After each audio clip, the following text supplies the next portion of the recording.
जसं तुम्ही बोललात सर, की एक sperm is sufficient to get pregnant.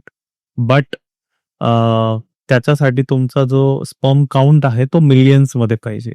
आणि नॉर्मल जे WHO ने प्रमाण केलेलं आहे ते आहे 15 to 20 मिलियन पर्यंत. राईट. ओके. बट आता जसं तुम्ही बोलले, की भारतामध्ये स्पेशली वर्किंग पीपल जे आहेत त्यांच्यामध्ये फर्टिलिटीचा जो स्पर्मचा जी क्वालिटी आहे ती खूप कमी झालेली आहे. ओके. आता ॲबनॉर्मल स्पर्म म्हणतो आपण. तर ॲबनॉर्मल स्पर्म हे एग्स फर्टाईल करू शकतात का?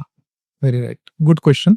ॲबनॉर्मल स्पर्म्स हे फर्टिलिटी देऊ शकतात, म्हणजे संख्या कमी असे. ऑब्विस 10 नॉर्मल स्पर्म आहे तर ते डेफिनेटली चांगलं फर्टिलायझेशन देतील, पण ॲबनॉर्मल हे कमी देतील. Again abnormal sperm will cause abnormal embryo.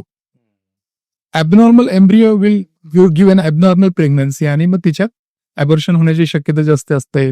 Abnormal baby जन्माला येण्याची शक्यता जास्त असते.